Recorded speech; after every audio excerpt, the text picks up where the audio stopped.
आदि की अमृत वर्षा से भीगी हुई है मंदिर की प्रांगण की भूमि।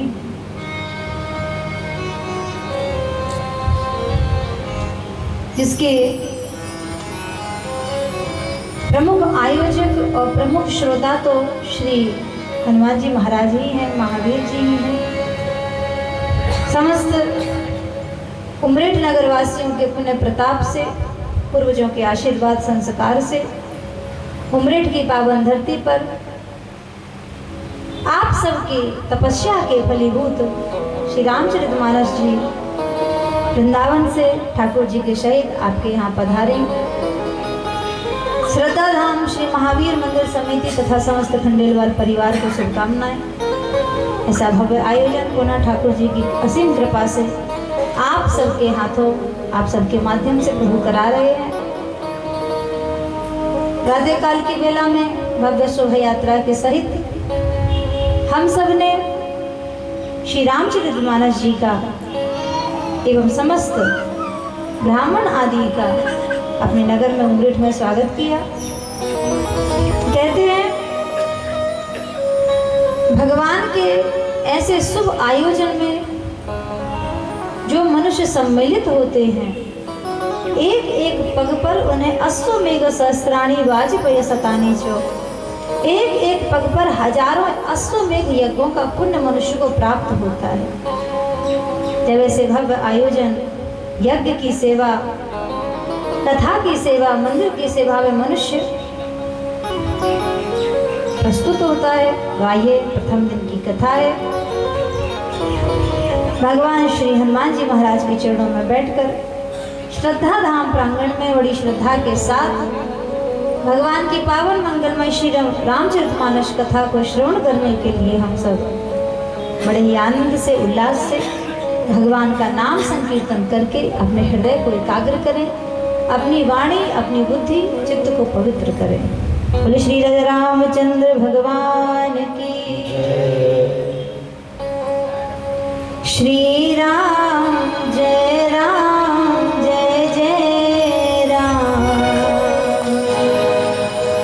श्री राम जय राम, जय जय राम।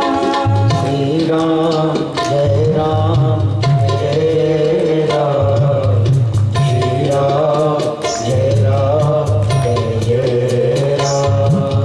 श्री राम जय राम, जय जय राम। श्री राम जय राम, जय जय राम। श्री राम गाइए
ताली बजाते हुए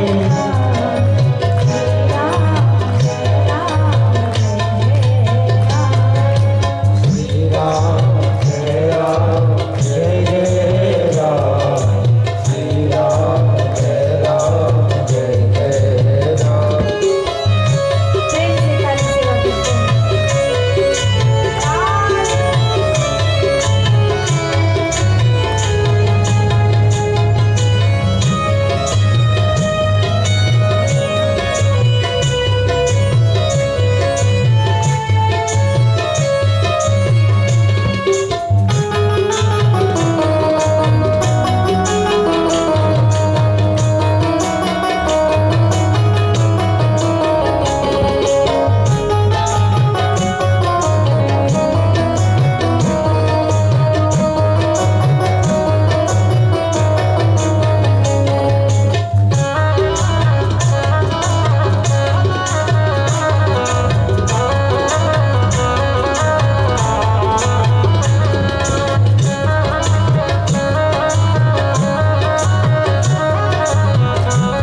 प्रेम से ताली से वापस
बोले राजा रामचंद्र भगवान की जय।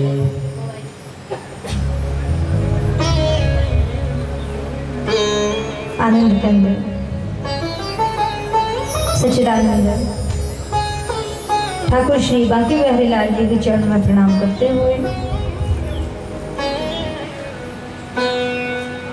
श्री राजा रामचंद्र भगवान को प्रणाम करते हुए हनुमान जी महाराज को प्रणाम करते हुए यज्ञ नारायण भगवान को प्रणाम करते हुए आह्वानित उपस्थित समस्त देवी देवताओं को प्रणाम करते हुए पधारे सभी भगवत कथा रस अनुरागी भक्तजनों को भी मेरा प्रणाम। प्रभु की पावन मंगल में श्रीमद श्री रामचरितमानस जी की पावन कथा में प्रथम दिवस की वेला में समस्त भक्तगण श्रद्धा धाम की श्रद्धा भूमि में बड़ी श्रद्धा के सहित विराजमान है। जितनी भी अन्य कथाएं हैं उन सभी में श्री रामचरितमानस जी अत्यंत ही सरल और सहज है। राम कथा सतकोटि अपार। कितनी रामायण है? बोले 100 करोड़ से भी ज्यादा है। क्योंकि ऐसा वर्णन आता है अलग अलग कल्पों में भगवान ने अनेक बार श्री राम अवतार धारण करके लीला धारण की। अन्य देश प्रदेशों में भी राम कथा का प्रचलन है। अलग अलग कल्प में, अलग अलग देश में, अलग अलग स्थानों में भगवान अवतरित हुए, ऐसा वर्णन शास्त्रों में दिया गया है। अब 100 करोड़ रामायण है, के पास तो 100 दिन भी नहीं किसी रामायण का अध्ययन कर सके, पढ़ सके। अच्छा ये बताओ, रामायण जी किस किस के घर में है? अच्छा सबके घर में है। अच्छा पढ़ता कौन कौन है?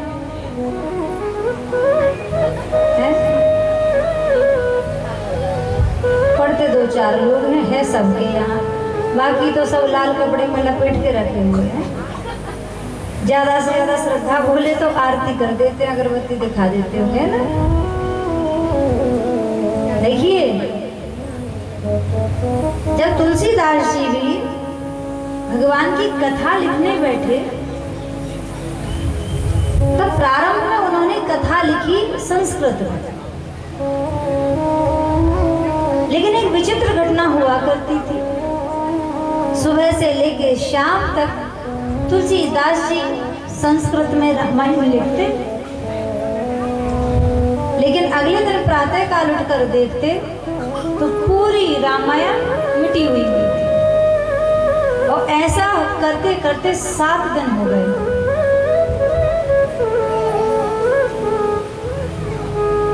सात दिन बाबा तुलसीदास जी संस्कृत में रामायण लिखते, अगले दिन मिटी हुई मिलती। बड़ा आश्चर्य हुआ।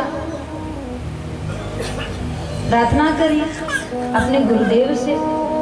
कौन है गुरुदेव? बाबा तुलसीदास जी के, स्वयं शंकर भगवान। भगवान शिव को तुलसीदास जी गुरु शंकर रूपिण, शिव जी को साक्षात गुरु स्वरूप ही मानते हैं। प्रार्थना की, तब मैया पार्वती और शिव जी ने साक्षात प्रकट होकर बाबा को आदेश दिया, महाराज आपका अवतार ही हुआ है इस कलिकाल में भक्ति को स्थापित करने के लिए। घर घर में भक्ति की स्थापना हो जाए, ऐसे ग्रंथ की रचना करने के लिए। सनातन धर्म में अनेकों वेद पुराण शास्त्र हैं, परंतु अब इस कलिकाल में संस्कृत का इतना प्रचलन नहीं है। और तुम भी संस्कृत में एक ग्रंथ और लिख भी दोगे तो समझ में किसको आनी है? आप ऐसे ग्रंथ की रचना कीजिए कि ऐसी भाषा में उसको लिखिए कि किसी भी भाषा का व्यक्ति उसको समझ जाए, किसी भी भाषा का व्यक्ति।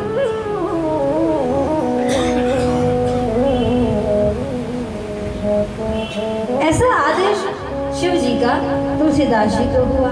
बोले मैया कौन भाषा में लिख दूं, कौन भाषा में प्रारंभ करूं? तो रामायण जी की जो रचना है वह अयोध्या धाम से प्रारंभ हुई। 9वीं तिथि में जब अयोध्या में भगवान श्री राम जी का जन्मोत्सव मनाया जा रहा था, उत्सव को देखकर ही बाबा तुलसीदास जी को भगवान की कथा लिखने की प्रेरणा हुई कि भगवान इस परम दुर्लभ परम सुंदर अवतार की कथा लिखी जाए। तो कहाँ जहाँ लिखना प्रारंभ कर रहे हो उसी भाषा में लिखना शुरू करो। तो अवधी भाषा में प्रारंभ हुई, परंतु रामचरितमानस में सभी भाषाएं हैं और किसी भी भाषा का व्यक्ति हो रामचरितमानस को बड़ा समझ जाता है।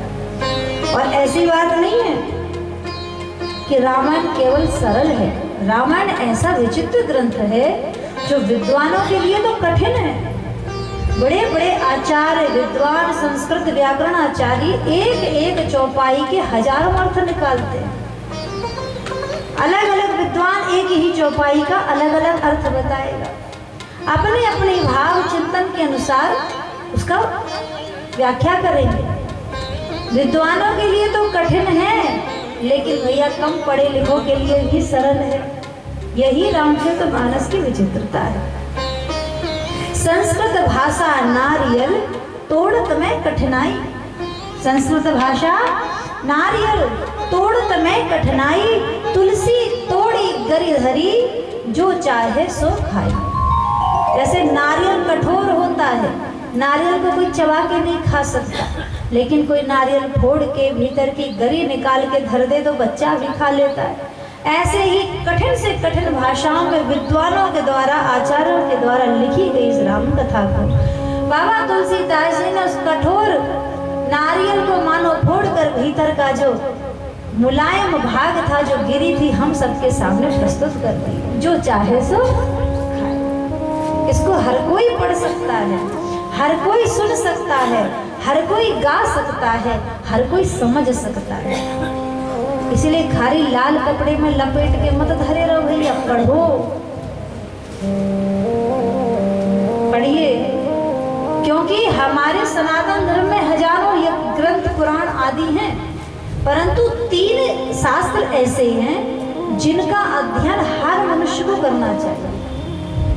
आप सारे वेद, सारे ग्रंथ, सारे पुराण नहीं पढ़ सकते। 3 शास्त्रों का अध्ययन सबको करना चाहिए, चाहे वह स्त्री हो, पुरुष हो, किसी भी जाति वर्ण का हो, किसी भी धर्म का हो। 3 शास्त्र बड़े विलक्षण हैं जो मनुष्य के लिए बड़े सार्थक हैं। पहला है गीता जी।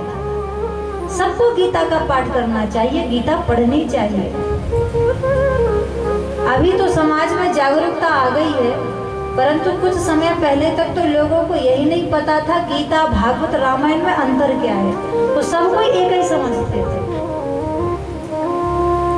मैं बचपन से कथा करने बाहर जाती हूँ, कहने आए हैं कथा, लोग कहते थे भागवत को राम कथा, राम कथा को भागवत, भागवत को प्रवचन। लोगों को पता ही नहीं था कि कथा हो कौन सी रही, लोगों को जानकारी ही नहीं थी। अब तो जागरूकता है ठाकुर जी की कृपा से। पहला शास्त्र है गीता जी। गीता को कहा गया है योग शास्त्र। गीता पढ़ोगे तो योग हो जाएगा। किससे योग हो जाएगा? भगवान से। जब तक भगवान से मनुष्य अलग रहता है तब तक ही भ्रम में रहता है। भगवान से योग हो जाने पर मनुष्य के मोह का नाश हो जाता है। अर्जुन को मोह हो गया, आ तो गए रणभूमि में रथ लेकर, सेना लेकर, धनुष बाण लेकर, लेकिन जब सामने खड़े हुए अपने ही सगे भाइयों को देखा, अपने चाचा ताऊ को देखा, अपने दादा परदादाओं को देखा तो मोह हो गया। अरे जमीन के लिए अपने भाइयों को मार डालो, अपने रिश्तेदारों को मार डालो, अपने परिवार को मार डालो, अपने ही भाइयों के रक्त से सनी हुई भूमि का राज्य शासन पाकर क्या करूंगा? परंतु युद्ध की तो सारी तैयारी हो चुकी है। रणभूमि छोड़कर भागूंगा तो कायर कहलाऊंगा। भगवान के चरणों में समर्पित हो गए और पूछा, प्रभु क्या करूं? मैं अपने भाइयों के रक्त से सनी हुई भूमि के राज्य का सुख नहीं भोग सकता। तो भगवान ने कहा, वाह अर्जुन, युद्ध प्रारंभ भी नहीं हुआ और तुमने युद्ध का परिणाम घोषित कर दिया कि तुम राजा बन जाओगे, तुम जीत जाओगे, तुम सारे भाइयों को मार डालोगे। तुम्हें अपने आप पर इतना अहंकार हो गया। जिस द्रोणाचार्य ने तुम्हें धनुष पकड़ना सिखाया, तुम सोचते हो तुम उनको मार दोगे। जिन भीष्म पितामह ने तुम्हें ज्ञान शिक्षा प्रदान करी, तुम सोचते हो तुम उनको परास्त कर दोगे। कर्म के पहले ही परिणाम घोषित कर दिया। कर्मण्यवाधिकारस्ते मां फलेषु कदाचन। यही मनुष्य के मोह का कारण है, दुख का कारण है कि क्रिया के पहले ही, कर्म के पहले ही परिणाम की चिंता में पड़ जाता है, उसके मोह में पड़ जाता है। जब अनुकूल परिणाम नहीं मिलता तो दुखी हो जाता है। अनुकूल मिल भी जाए तब भी दुख मनाता है, अरे मुझे ऐसा करना पड़ा, मुझे वैसा करना पड़ा। अर्जुन हारेंगे तो भी दुखी होंगे और जीत जाएंगे तो भी दुखी होंगे। ये युद्ध तो धर्म का है, दुख मनाने के लिए थोड़े ही है। तब भगवान ने उपदेश किया, मनुष्य अपना कर्ता भाव त्याग दे कि मैं कर रहा हूं, अपनी कर्तव्य पथ पर चलना प्रारंभ कर दे तो दुख शोक से दूर हो जाएगा। यहाँ भाई भाई की लड़ाई नहीं है, धर्म और अधर्म की लड़ाई है। अगर आज तुम युद्ध नहीं करोगे तो शासन होगा फिर दुर्योधन का। और जिस प्रकार जो राजा भरी सभा में तुम्हारी पत्नी के वस्त्र खींचने का आदेश दे सकता है, ऐसे राजा के राज्य में क्या होगा ये तुम कल्पना कर सकते हो। और तुम मोह में पड़े हुए हो। भगवान ने मोह भंग किया। इस संसार में जो कुछ होता है भगवान की इच्छा से होता है, और जो धर्म के पक्ष से खड़ा होता है भगवान भी उसी के पक्ष में खड़े होते हैं। और जहां भगवान है वही विजय है, जहां धर्म है वही विजय है। मोह भंग किया। गीता पढ़ोगे तो कर्ता भाव नष्ट होगा, अहंकार नष्ट होगा, दुख शोक दूर होगा, मोह भंग होगा और भगवान से हमारा संबंध जुड़ जाएगा। और भगवान से जब संबंध जुड़कर हम निश्चिंत होकर केवल अपने कर्तव्य को करते हैं, अपने कर्म को करते हैं, फल की चिंता छोड़कर, परिणाम की चिंता छोड़कर धर्म और सत्य के मार्ग पर चलते हैं, तभी हम भगवान की कृपा से समस्त कर्म बंधनों से मुक्त भी होते हैं।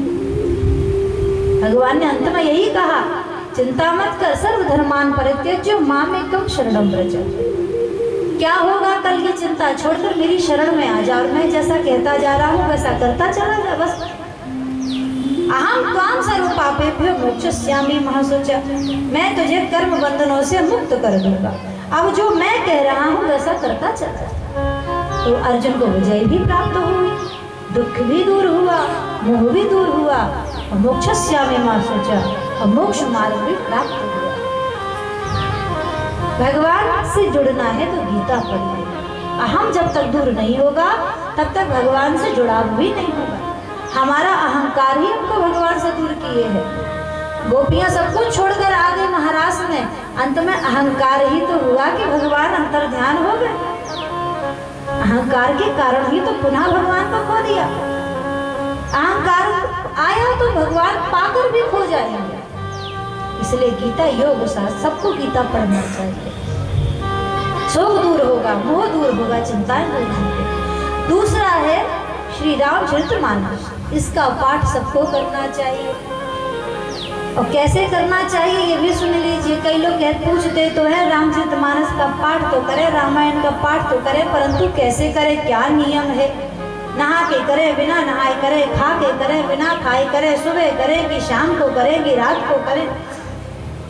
अनेक प्रकार के नियमों में लोग पड़े रहते हैं, और जो नियम के चक्कर में पड़े रहते हैं वो कुछ भी नहीं कर पाते। भैया ज्यादा नियम की सोचोगे तो कुछ नहीं कर पाओगे।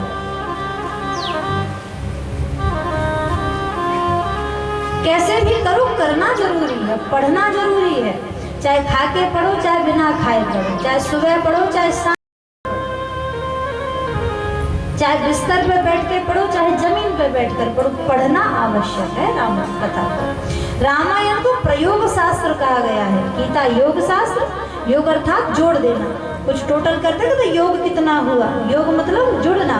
रामायण है प्रयोग शास्त्र, इसको पढ़ो, जीवन में प्रयोग करो, किसी भी प्रकार से इसको पढ़िए। अब पढ़ते भी हैं कई लोग, ऐसी बात नहीं है। गांव में तो आज भी बहुत सारी मंडलियां चलती हैं, है ना।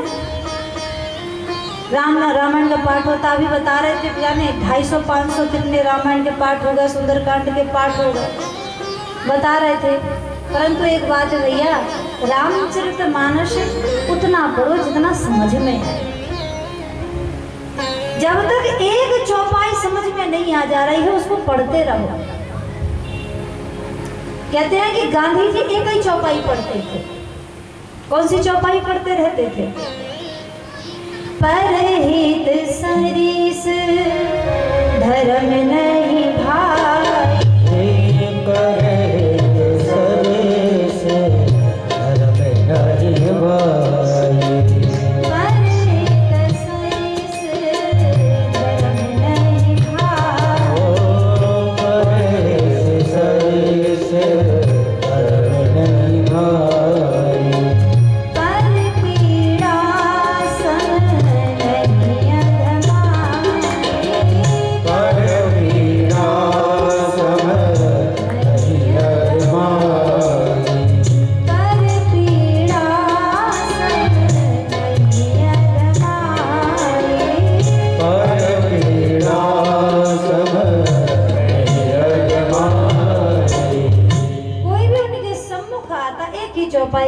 परहित सरिस धर्म नहीं भाई।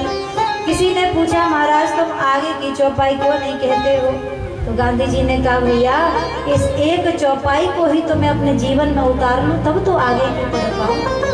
एक चौपाई ही तो समझ नहीं पा रहे हैं, एक पर ही तो चल नहीं पा रहे हैं, एक को ही तो जीवन में उतार नहीं पा रहे हैं। पूरी रामायण पढ़कर क्या लाभ होगा? रामायण प्रयोग शास्त्र है, पढ़कर जीवन में प्रयोग करें।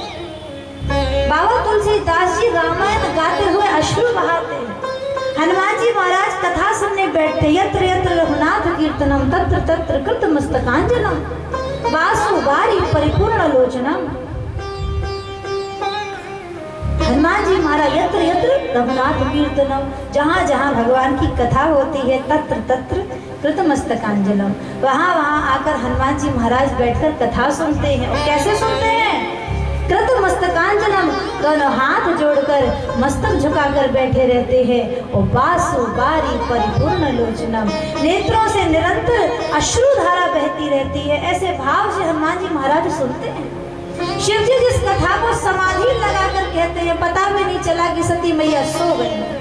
समाधि लगाकर जिस कथा को कहते हैं, बाबा तुलसीदास जी जिस कथा को कहते कहते अपने प्राण दिए जा रहे हैं, अपना सर्वस्व न्यौछावर किए जा रहे हैं। भैया आजकल रामायण होती तो है और ढोल मंजीरे बस ढपड़ ढपड़ बजाते रहते हैं, फिल्मी धुनों पर लोग गाते रहते हैं। न रामायण से मतलब है, न रामायण की चौपाई के अर्थ से मतलब है, फिल्मी धुनों पे गाए चले जा रहे हैं। फिर कहो भैया कई रामायण हो गई हमारे यहाँ, तो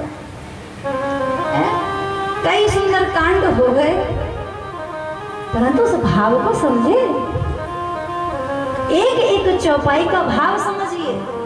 कितना पढ़िए, जितना समझ में आए उतना पढ़िए। एक एक चौपाई समझ कर पढ़िए, तब रामायण को पढ़ने का लाभ है। कई लोग तो हैं पढ़ते तो हैं लेकिन अशुद्ध भी पढ़ते हैं। हनुमान चालीसा में एक पंक्ति है, तुम रक्षक काहू को डरना। एक बूढ़ी मैया थी, वो पढ़ती थी तुम राक्षस काहू को डरना। जो सुनाई दे गया वही रट गया। ऐसे चौपाई बड़ी प्रसिद्ध है, सबको याद होगी। मंगल भवन अमंगल हारी,